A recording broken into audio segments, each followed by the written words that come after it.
I found them on my balcony at my own birthday party. My boyfriend Marcus and my younger sister Chloe, kissing like I didn't exist. But I didn't scream. I didn't cry. I smiled, walked back inside and began documenting everything. Because what I discovered over the next 7 weeks would destroy them both at the one place they'd never see coming. My father's milestone birthday dinner with the entire family watching. This isn't just another cheating story. This is about what happens when betrayal comes from the two people who were supposed to protect you most. When your baby sister and your partner of 3 years decide you're disposable. When you realize the affair wasn't a drunken mistake but a calculated deception that lasted months. This story proves that sometimes the most devastating revenge isn't emotional, it's methodical. Sometimes justice isn't about confrontation, it's about evidence. And sometimes the people who underestimate your intelligence pay the highest price. My name is Nova, I'm 26 years old, and this is how I turned my sister's betrayal into her public humiliation using nothing but patience and screenshots. I grew up in what most people would call a picture-perfect family in suburban Connecticut. My parents met in college, built successful careers and gave my sister Chloe and me everything we needed. On paper we had it all. The brick colonial house, the golden retriever, the family vacations every summer. But underneath that glossy surface lived a dynamic that shaped everything that came later. Chloe is 4 years younger than me. Growing up, our relationship was complicated in ways I didn't fully understand until much later. She was the baby, the one with the big blue eyes and infectious laugh that could charm anyone. I was the responsible older sister, the one who got straight A's and never caused problems. Our parents loved us both, but there was always this subtle difference in how they treated us. When Chloe struggled in school, it was because she was creative and free-spirited. When I struggled, it was because I wasn't trying hard enough. When Chloe broke curfew, it was youthful rebellion. When I came home 15 minutes late, it was disrespect. I learned early that my role in the family was to be perfect so Chloe could be forgiven for being flawed. By the time I graduated college with my graphic design degree, Chloe was still figuring herself out. She dropped out of community college twice, bounced between part-time jobs, and was living back in our childhood bedroom at 22. My parents supported her completely, both emotionally and financially. I'd moved to Boston, built my career at a small but respected design agency, and was finally living the independent life I'd worked toward. That's where I met Marcus. He was 28, worked in software development and seemed like everything I'd been looking for. He was stable where Chloe's boyfriends had been chaotic. He was ambitious where my ex had been complacent. He remembered small details about my day and actually listened when I talked about my design projects. After 6 months of dating, he met my family at Christmas dinner. I remember watching Chloe's face when Marcus walked through the door. She lit up in that way she always did around attractive men. Extra animated, extra flirty, extra everything. I'd seen her do it 1,000 times before, so I didn't think much of it. Marcus was polite to her but clearly more interested in impressing my parents. The evening went well. My dad liked that Marcus followed baseball. My mom appreciated that he brought wine and complimented her cooking. Over the next 2.5 years, Marcus became part of my life in Boston while Chloe remained stuck in her pattern back home. She'd gotten a job as a receptionist at a dental office, then quit after 8 months because her boss was supposedly too demanding. She briefly dated a guy who played in a local band, then another who worked at a tattoo parlor. Neither relationship lasted more than a few months. Meanwhile, Marcus and I talked about moving in together, about long-term plans, about building something real. The cracks started showing about 6 months before my birthday. Small things at first. Marcus seemed distracted during our video calls. He'd check his phone more frequently when we were together. When I asked about his weekend, his answers became vague. He'd hung out with friends, watched some games, nothing specific. I attributed it to work stress. His company was going through a restructure, and he'd mentioned feeling uncertain about his position. Then Chloe started asking about Marcus more often during our weekly phone calls. How was he doing? Was he still working crazy hours? Did we have any fun plans coming up? At the time, I thought she was just being sisterly, trying to show interest in my relationship. I even appreciated it because Chloe had never been particularly invested in my life before. It felt like maybe we were finally developing an adult friendship now that she'd matured. I planned my birthday party for a Saturday evening in late April. Nothing elaborate, just drinks and appetizers at my apartment with about 20 close friends and family. My parents drove up from Connecticut with Chloe. Marcus came straight from his place, arriving early to help me set up. Everything seemed normal. He kissed me hello, helped arrange furniture, made jokes with my friends as they arrived. The party was going well. Music playing, people laughing, the warm buzz of conversation filling my small living room and kitchen. Around 9 o'clock, I realized I hadn't seen Marcus or Chloe for about 15 minutes. I checked the bathroom. Empty. The bedroom, empty. That's when I noticed the balcony door was slightly ajar. My apartment has a small balcony that overlooks the parking lot. Nothing scenic, but it's private and a good place to escape when the apartment gets too warm or crowded. I walked toward the door, planning to step outside for some air myself. That's when I saw them through the glass. Marcus had Chloe pressed against the railing. His hands were in her hair. Her arms were wrapped around his neck. They were kissing like they'd done it 1,000 times before. Comfortable, familiar, intense. Not the awkward fumbling of a first-time mistake. This was practiced. This was routine. I stood there for maybe 10 seconds, frozen. My brain couldn't process what my eyes were seeing. This was Marcus, who'd been helping me set up an hour ago. This was Chloe, who'd hugged me and handed me a birthday card when she arrived. They were supposed to be mine, my boyfriend, my sister. The two people I trusted most outside my parents. Then something clicked inside me. Not heartbreak, that would come later. Not rage, though that was simmering underneath. What I felt in that moment was crystal clarity. This wasn't a drunken mistake. This wasn't a split-second lapse in judgment. This was deliberate. This was calculated. And if I reacted emotionally right now, I'd lose any power I had in this situation. I stepped back from the door before they could see me, walked calmly back to my kitchen, grabbed my phone, opened the camera up, returned to the balcony door and took 3 photos through the glass. Clear shots of them kissing, his hands on her body, her fingers gripping his shirt. Then I quietly slid the door open. The sound made them jump apart. Chloe's face went pale. Marcus's eyes went wide. I looked at both of them with the calmest expression I could manufacture and said that some people were leaving soon and wanted to say goodbye. My voice didn't shake. My smile didn't waver. I turned and walked back inside before either of them could respond. For the rest of the party, I was the perfect hostess. I laughed at jokes, refilled drinks, thanked people for coming. Marcus stayed close to me, his hand on my lower back, playing the attentive boyfriend. Chloe avoided looking at me directly but rejoined the party, sticking close to our parents. To everyone else, nothing was wrong. Inside, my mind was racing through possibilities. After the last guest left around midnight, my parents and Chloe said their goodbyes. Chloe hugged me tightly, whispering a slightly slurred happy birthday. Marcus stayed to help clean up. As I loaded the dishwasher, he came up behind me and wrapped his arms around my waist, kissing my neck. Asked if I'd had a good time. Told me he loved me. I said yes to everything. Smiled. Kissed him back. Let him stay over like he usually did after parties at my place. We had sex that night. I initiated it, actually, partly because I needed to know if I'd imagined what I'd seen, if I was overreacting, if there was some explanation. But also because some dark part of me wanted to see if he'd do it. If he'd kiss me with the same mouth that had been on my sister an hour earlier. He did.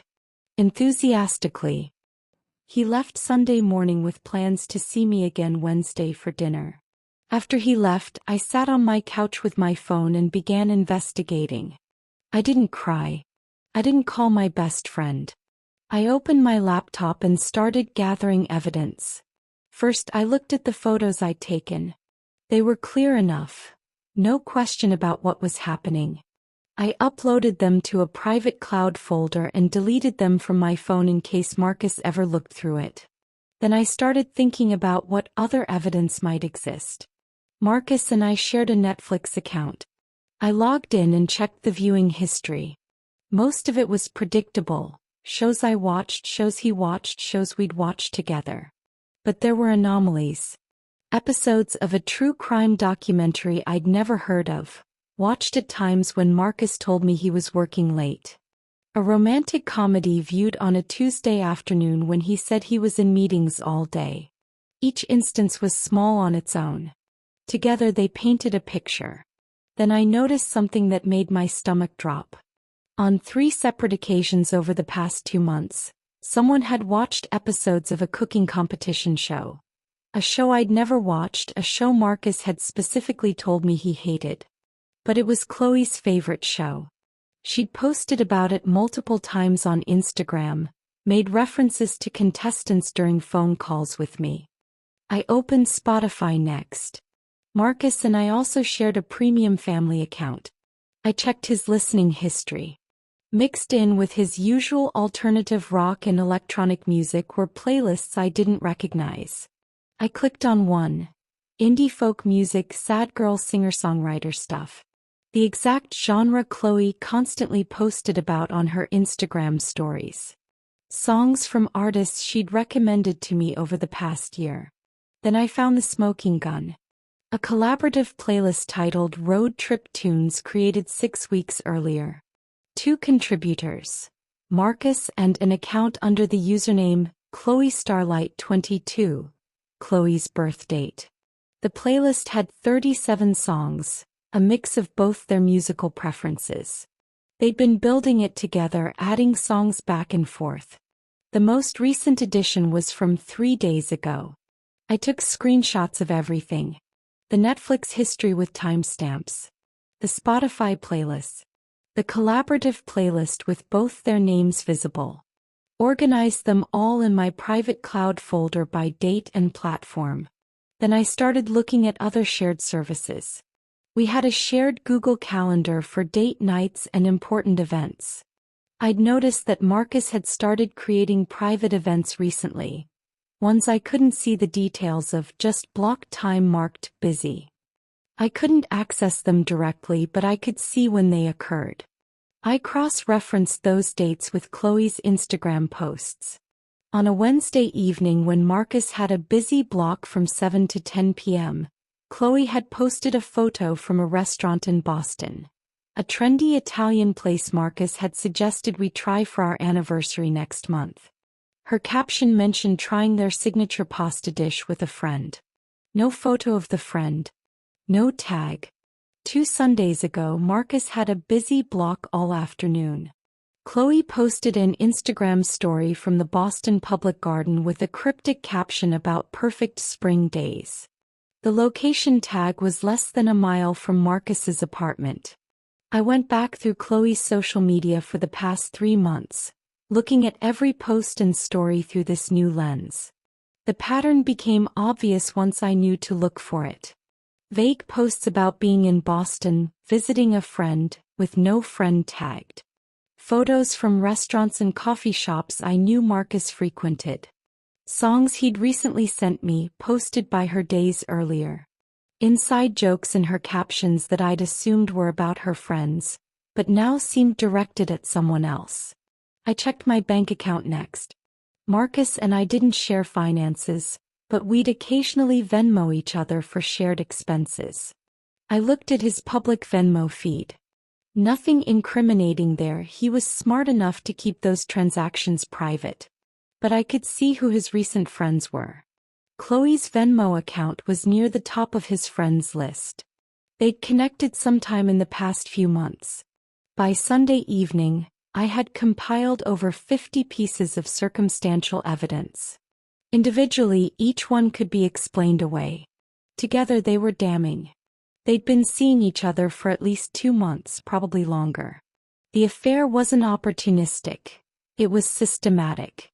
They'd created shared playlists, watched shows together, met up regularly when I thought Marcus was working or when Chloe claimed to be hanging out with friends. I spent the next week acting completely normal. I texted Marcus like always, sent him memes, asked about his day. We had dinner Wednesday as planned. I wore the dress he liked. I laughed at his stories. I didn't mention my birthday party or the balcony. He seemed relieved, probably assuming I hadn't seen anything or had convinced myself I'd misinterpreted an innocent moment. Chloe called me that Friday for our weekly check-in. She asked how I was doing, if work was busy, if Marcus and I had fun plans for the weekend. Her voice was light, casual, sisterly. No hint of guilt. I matched her energy perfectly, chatting about a project deadline and my parents' upcoming anniversary. Then I casually mentioned that Dad's 65th birthday was coming up in 7 weeks, mid-June. I asked if she'd help me plan a family dinner to celebrate. She agreed enthusiastically. Started suggesting restaurant ideas, talking about decorations and a cake. I let her plan, let her get excited about it, let her think everything between us was fine. Meanwhile, I continued documenting. Every Netflix show watched when Marcus claimed to be busy. Every Spotify song added to their shared playlist. Every Instagram post from Chloe that aligned with time Marcus had blocked on our shared calendar. 3 weeks after my birthday, I found text message evidence. Not on my phone, on Marcus's. He'd left it on my bathroom counter while taking a shower at my place. I had maybe 4 minutes. I didn't hesitate. I opened his messages and searched for Chloe's name. The thread went back months. I didn't have time to read everything, so I scrolled to recent messages and took rapid screenshots. My hands were shaking, but my finger was steady, capturing image after image. The messages were explicit.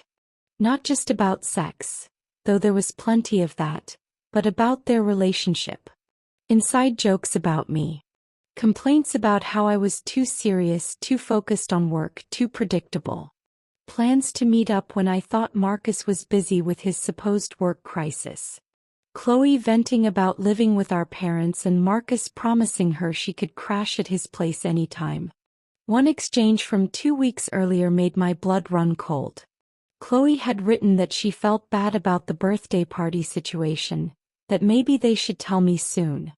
Marcus responded that the timing wasn't right yet, that his lease was up in August and he was thinking about getting a new place anyway, that they should just wait until everything was sorted and then do it cleanly. They had a plan. This wasn't just an affair. It was a transition. Marcus was going to break up with me in a few months once his living situation changed. Presumably so he could move in with Chloe without the complication of an overlapping lease tied to memories of me. They were going to do it cleanly, as if that phrase could somehow make their betrayal acceptable. I finished screenshotting and put his phone back exactly where he'd left it. When he emerged from the shower, I was sitting on my bed scrolling through my own phone, looking completely normal. He kissed my forehead and asked what I wanted to do for dinner. Over the next 4 weeks, I became a forensic investigator of my own life. I went through old credit card statements and found charges from dates when Marcus claimed he was homesick but Chloe had posted from Boston. I checked the metadata on photos Chloe had sent me over the past months, supposedly from her friends' houses, and discovered several were taken in Marcus's neighborhood based on the GPS coordinates embedded in the image files. I created a detailed timeline in a private spreadsheet. Dates, times, evidence type and cross-references. I had 53 documented instances of deception over a 7-week period. 53 times they'd lied to me, individually or together, to facilitate their affair. 53 pieces of evidence that this wasn't a mistake but a deliberate, sustained betrayal. The breaking point came 5 weeks after my birthday.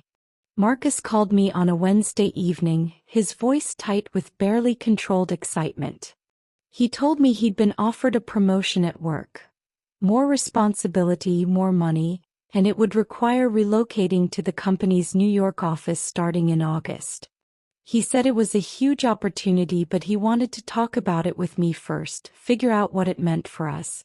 I knew instantly this was the setup for our breakup. This was the clean exit strategy. He'd move to New York, we'd try long distance for a few weeks. It would be too hard, we'd amicably split. Then after a respectful mourning period, he just happened to start dating my sister. Maybe they'd claim it developed after we broke up. Maybe they'd say proximity and shared grief brought them together. Whatever story they told, it would make them look less villainous than the truth. I congratulated him calmly. Told him I was so proud. Asked when he needed to decide. He said he had 2 weeks to accept the offer. I suggested we plan something special to celebrate and talk through options. Maybe dinner that Saturday at the Italian place he'd been wanting to try. The same place he'd taken Chloe 6 weeks earlier. He loved that idea. Sounded relieved that I was being supportive rather than worried about the distance. We made plans for Saturday at 7 p.m. After we hung up, I sat on my couch and finally let myself cry. Not because I was losing him. I'd already lost him months ago without realizing it. I cried because my sister had helped him do it.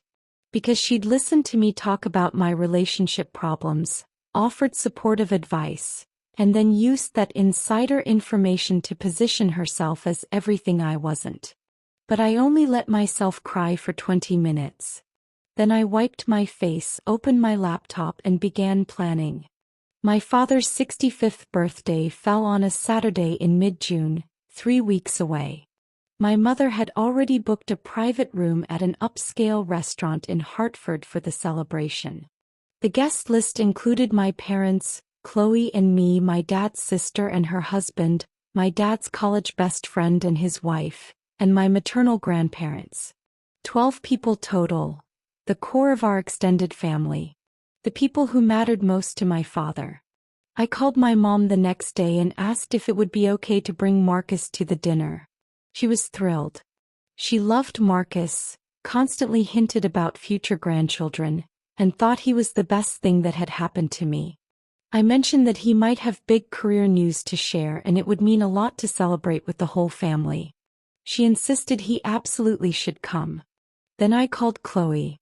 Asked if she was still planning to attend Dad's party. She confirmed she'd already requested the day off work. I told her I'd invited Marcus and hoped that was okay.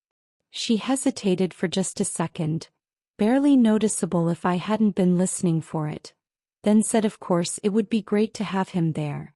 Her voice was cheerful. Convincing. She'd gotten good at lying to me. I spent the next 3 weeks preparing my case like I was building a legal prosecution. I organized all my evidence into a clear, chronological presentation. Every screenshot, every timeline correlation, every instance of documented deception. I created a digital folder that I could access from my phone, organized by category, shared account activity, social media cross-references, text message screenshots, location data, and financial evidence. I also prepared my emotional state. I went to therapy for the first time in years, booked 3 emergency sessions with a counselor who specialized in family betrayal. I needed to make sure I could get through what I was planning without breaking down. The therapist helped me process my grief privately so I wouldn't fall apart publicly. She also validated my plan, confirming that what I was experiencing was severe betrayal trauma and that my need for acknowledgement and justice was legitimate. I told my best friend Mara everything 2 weeks before the dinner. She was the only person who knew the full truth. Her first instinct was to want to confront them immediately, to protect me from continuing the charade. But when I explained my plan, she understood. She agreed to be on standby the night of the dinner in case I needed support afterward. I also consulted with a lawyer friend, not for legal action but for advice on how to present evidence effectively. He taught me techniques for keeping calm under pressure, for responding to denial without getting emotional, for maintaining control of the narrative. He reminded me that physical evidence beats emotional reactions every time. The Wednesday before the dinner, Marcus and I had our celebratory date. We went to the Italian restaurant, the one he'd taken Chloe to. I wondered if he'd remember, if he'd feel any guilt ordering from the same menu he'd shared with my sister. He didn't seem to. He was animated about the New York opportunity, talking about neighborhoods he'd looked at, describing the role responsibilities. He asked what I thought about long distance, whether I'd consider moving eventually. I played along beautifully. Said I was excited for him, that we'd figure it out, that our relationship was strong enough to handle some temporary distance. He looked relieved. Reached across the table and took my hand. Told me he loved me. Told me I was incredible for being so understanding. That night, I went home alone and finished my presentation. I decided I wouldn't use slides or a formal display. Too cold, too calculated. Instead, I'd tell the story chronologically, sharing evidence as I went. I'd start with the balcony photo, establish the timeline, then walk through each piece of supporting evidence. I practiced my speech 3 times in my apartment, timing myself, making sure I could get through it without my voice breaking. I also prepared for their potential responses. Marcus would probably deny it initially, claim misunderstanding, try to control the narrative. Chloe would likely cry, play victim, accuse me of ruining Dad's birthday.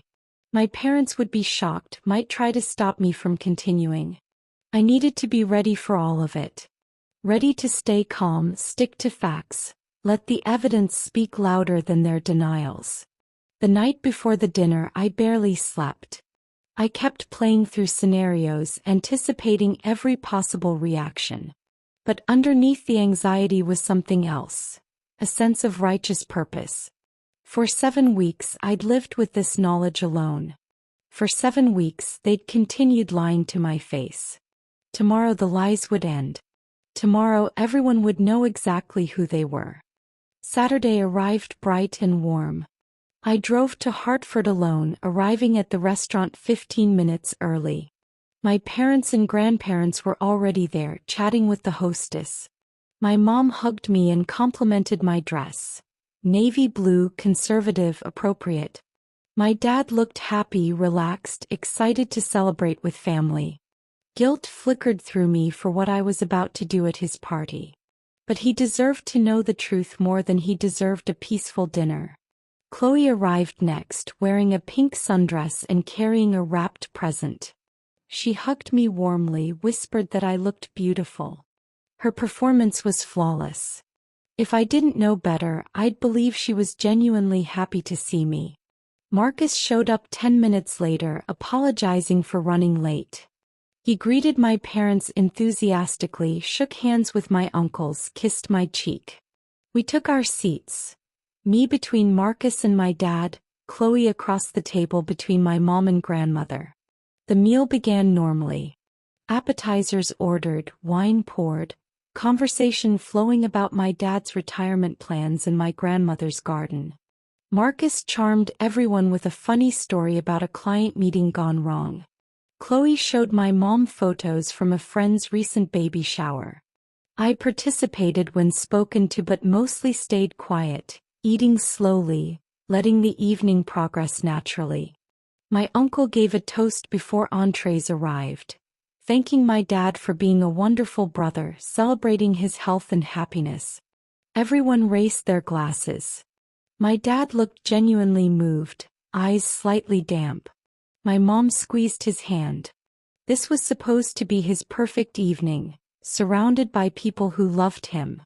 I was about to destroy that perfection. But better a ruined party than a continued lie. Entrees were served. Conversation continued.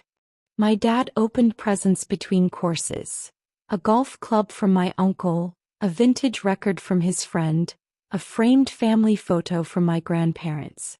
When it came time for my gift, I handed him a small box containing a nice watch I'd picked out months ago. He loved it, put it on immediately, showed it off to everyone at the table. Then I stood up. The movement was unexpected enough that conversation paused. Everyone looked at me. I took a breath and began speaking. I said I had something important to share with the family. Something difficult that I'd been dealing with privately but felt needed to be addressed openly. My voice was calm, steady, rehearsed. My mom looked curious. My dad looked concerned. Chloe's face went pale. Marcus's jaw tightened almost imperceptibly. I pulled out my phone and set it on the table in front of me. Explained that 7 weeks ago at my birthday party, I witnessed something that shattered my trust. I swiped to the first photo, the one of Marcus and Chloe kissing on my balcony. Held my phone up so everyone at the table could see. The reaction was immediate. My grandmother gasped. My uncle's eyes went wide. My mom said something that sounded like a question but didn't form complete words. My dad just stared at the image, processing what he was seeing. Chloe tried to speak, but I held up my hand and kept talking. I said that initial image could have been a one-time mistake, a moment of weakness fueled by alcohol. But what I discovered over the following weeks proved it was much more than that. I began walking through my evidence chronologically. Netflix viewing history showing they watched shows together when Marcus told me he was working late and Chloe said she was home with our parents. I displayed the screenshots with dates and timestamps. Spotify playlists they'd created together, collaborative mixes with both their usernames visible. I showed their shared playlist, pointed out songs added while Marcus and I were supposedly planning our future together. Social media cross-references. Chloe's Instagram posts from Boston locations on days Marcus had mysterious busy blocks on our calendar. I pulled up specific examples, showed the dates, explained the pattern. Text message screenshots where they discussed meeting up, complained about me, planned their future after Marcus's convenient promotion to New York. My voice never wavered. I presented each piece of evidence like I was giving a work presentation, factual and methodical. The table was completely silent except for my voice. No one interrupted. No one tried to defend them. The evidence was too overwhelming. I showed financial correlations, charges on Marcus's credit card from restaurants on dates he claimed to be homesick, dates that aligned with Chloe posting vague stories about nice dinners with friends. I displayed the collaborative timeline I'd created, showing 53 documented instances of deception over 7 weeks. 53 lies. 53 moments they chose betrayal over honesty. Then I showed the text message that revealed their plan. Marcus's words explaining that his lease was up in August, that they should wait and do it cleanly after he moved. I read it aloud, slowly letting every word sink in. This wasn't just an affair. This was a calculated exit strategy where I'd be discarded once he had his logistics sorted out. When I finished, I put my phone down and looked directly at Chloe, then Marcus. Asked if there was anything I'd gotten wrong, any evidence I'd misinterpreted, any innocent explanation for 53 instances of coordinated deception. My voice was steady but my hands were shaking under the table. Chloe tried first. Her voice was high, panicked, desperate. She said it wasn't like that, they'd never meant to hurt me, things just happened. I asked her to specify which things just happened. The shared Netflix account they'd been using for 2 months? The playlists they'd built together? The text messages planning their future? She couldn't answer. Her face crumpled and she started crying, the same tears she'd used to get out of trouble her whole life. My mother tried to intervene, voice shaky and shocked, asking if we could discuss this privately. I said no. I'd lived with this privately for 7 weeks while they continued lying to me at family dinners, on phone calls and text messages. Everyone at this table deserved to know what kind of people they really were. My dad put his hand on my shoulder, not pulling me back, just steadying me. Marcus attempted damage control next. Said the evidence looked bad, but I was misunderstanding the context. That he and Chloe had become friends, nothing more. That the kiss at my party was a one-time mistake they both immediately regretted. I held up my phone again, scrolled to the text messages discussing their physical relationship in graphic detail. Read 3 specific messages aloud, including one from 4 days ago where Chloe told him she couldn't wait to not have to hide anymore. His face went red. He opened his mouth then closed it. There was no explanation that could reconcile his claim of friendship with the evidence of an extended physical and emotional affair. He looked at my dad, perhaps hoping for male solidarity or understanding. My dad looked back at him with an expression I'd never seen before: cold, disgusted, disappointed. Chloe tried begging next. Reached across the table toward me, tears streaming, voice breaking. Said she was sorry, she didn't know how it happened, she never wanted this. I asked her how many times she'd lied to my face over 7 weeks. How many phone calls where I'd shared relationship concerns and she'd given supportive advice while sleeping with my boyfriend. How many family dinners where she'd sat across from me playing the loving sister. She couldn't answer. She just kept crying and saying she was sorry. My grandmother stood up and left the table. She couldn't watch anymore. My uncle followed her out, presumably to make sure she was okay. My mom was crying now too, quietly, her hand over her mouth. My dad sat completely still, staring at Marcus with barely controlled rage. I picked up my purse and told everyone I was leaving. My dad asked if I was okay to drive. I said yes, I'd prepared for this moment. I'd grieved privately so I wouldn't fall apart publicly. This dinner wasn't about forgiveness or reconciliation. It was about truth. Now everyone knew the truth. I looked at Marcus and told him we were done, effective immediately. That I'd leave anything of his that was at my apartment with my building manager and he could pick it up without contacting me. That if he tried to reach out, I'd get a restraining order. He started to protest, to say we should talk when everyone was calmer. I cut him off. There was nothing to discuss. He'd made his choice 2 months ago when he started sleeping with my sister. Then I looked at Chloe. Told her I hoped Marcus was worth destroying our relationship over because we were done too. I wouldn't be coming to family dinners if she was there. I wouldn't be doing phone calls or texts or pretending we were still sisters.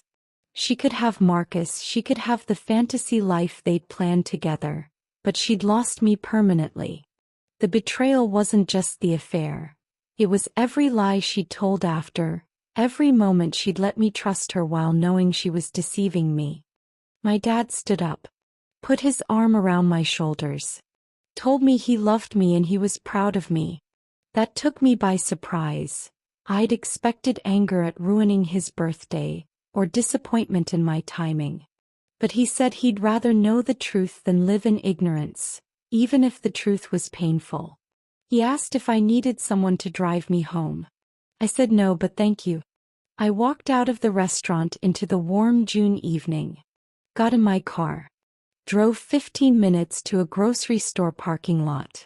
Then I finally let myself break down. Mara was on the phone with me within 2 minutes, talking me through the panic attack, reminding me to breathe, telling me I'd done the right thing. I sat in that parking lot for 45 minutes, crying harder than I'd ever cried in my life. Not just for Marcus but for Chloe. For the sister I thought I had. For the family dynamic that would never be the same. The aftermath was complicated and messy in ways I'd anticipated and ways I hadn't. My dad finished his birthday dinner with the remaining family members, then apparently turned to Marcus and told him to leave. Just pointed to the door and said he never wanted to see him again. Marcus left without argument. My dad drove Chloe home in silence. My mom tried to talk to her in the car but Chloe refused to respond. When they got home, my parents told Chloe she had 1 month to find her own place. After everything I'd sacrificed to maintain stability in our family, after all the times I'd been perfect so she could be forgiven, they were drawing a line. My mom called me the next day to apologize, crying, saying she couldn't believe Chloe had done this. That she'd raised her better than that. I told her it wasn't her fault. Some people make choices that have nothing to do with how they were raised. Marcus tried texting me for 2 weeks. I blocked him after the first day. He tried calling from different numbers. I blocked those too. Eventually he stopped. I heard through mutual friends that he turned down the New York promotion, maybe because his big plan had fallen apart and he didn't want to relocate alone. He stayed in Boston, but we moved in completely different circles. I never saw him again after that restaurant. Chloe tried reaching out too. Long text messages explaining her side, saying she knew what she'd done was wrong but she'd fallen in love with him and didn't know how to stop. Claiming she'd tried to break it off multiple times but kept going back. I didn't respond to any of it. What explanation could possibly make me forgive the systematic deception? The birthday party kiss? The months of lying? The plan to wait until his lease was up so they could transition cleanly from my relationship to theirs? She moved out of my parents' house 3 weeks later into an apartment with 2 roommates. He texted me the address in case I ever wanted to visit. I deleted the message without reading past the first line. My dad updated me on her situation occasionally. She was working full-time at a new receptionist job, seemed to be figuring things out. I didn't ask for details and he didn't offer them. Marcus and Chloe stayed together for 3 months after the dinner. I know this because my mom mentioned it in passing during one of our weekly calls. She was worried about Chloe, who'd apparently developed severe anxiety and stopped eating regularly. I felt a flash of satisfaction hearing that, followed immediately by guilt for taking pleasure in her suffering. The therapist told me both reactions were normal. Then in September my mom called to tell me they'd broken up. Marcus had apparently ended things, said the relationship had too much negativity around it, that he couldn't handle the guilt. Chloe was devastated, according to my mom. Crying constantly, not leaving her apartment. My mom asked if I'd consider calling her. I said no. The consequences of betrayal don't end just because the affair ended. Natural outcomes aren't my responsibility to fix. My relationship with my parents survived but changed. They were supportive of my decision to cut contact with Chloe, never pressured me to forgive her or include her in family events. But I could see the pain it caused them. Having 2 daughters who couldn't be in the same room, having to choose between us for holidays and celebrations. I never wanted to put them in that position. But I also couldn't pretend the betrayal hadn't happened just to make family gatherings comfortable. I spent 6 months in intensive therapy processing the trauma. Learned about betrayal trauma bonding, about how affairs that involve family members create compounded psychological damage. Worked through my people-pleasing tendencies, my pattern of prioritizing others' comfort over my own needs. Recognized how my role as the perfect daughter had made me vulnerable to people who'd exploit that stability. I started dating again the following spring. Slowly, carefully, with clearly communicated boundaries. I told new partners about what happened with Marcus early on, not for sympathy but as a disclosure of my triggers and needs around honesty. Some men were intimidated by the story. Some were compassionate. I learned to distinguish between the two quickly. Looking back 2 years later, I don't regret how I handled it. Could I have confronted them privately? Sure. Could I have avoided ruining my dad's birthday? Maybe. But private confrontations allow for private lies. Public evidence creates public accountability. And my family deserved to know what kind of betrayal had been happening under their roof, at their dinners, during their celebrations. The biggest lesson I learned is that not everyone deserves your forgiveness. We're conditioned, especially women, to be understanding and forgiving and emotionally generous. To prioritize family bonds over personal hurt. To believe that forgiveness is always the healthier choice. But forgiveness without accountability is just enabling. And some betrayals are so fundamental that cutting contact is the only healthy response. I also learned the power of documentation over emotion. If I'd confronted them on the balcony that night at my birthday, it would have dissolved into he said she said accusations. I'd have been the jealous girlfriend overreacting to an innocent moment. But evidence doesn't lie. Timestamps don't lie. Collaborative playlists and shared Netflix accounts and text message threads don't lie. I gave them no room to manipulate the narrative because the facts spoke louder than their denials. The hardest lesson was accepting that I'll never understand why. Why Chloe chose my boyfriend specifically. Why Marcus pursued my sister instead of just ending our relationship honestly. Why both of them thought months of deception were better than one difficult conversation. I used to obsess over those questions, replaying interactions trying to identify what I'd missed. But eventually I realized the why doesn't matter. Their choices say more about their character than anything I did or didn't do.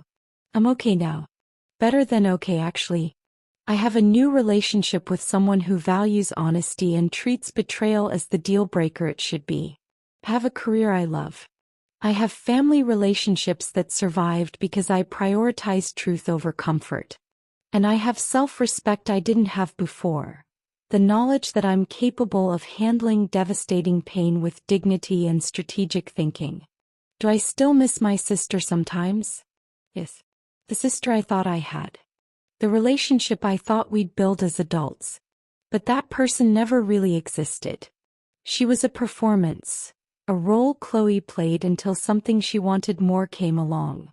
And you can't miss something that was never real. If you found this story valuable, subscribe for more strategic revenge stories where evidence beats emotion and accountability matters more than forgiveness. Leave a comment about your own experience with family betrayal. Reading them reminds me I'm not alone in this. And remember, when someone shows you who they really are through their actions, believe them. The first time. Even when it hurts. Especially when it hurts.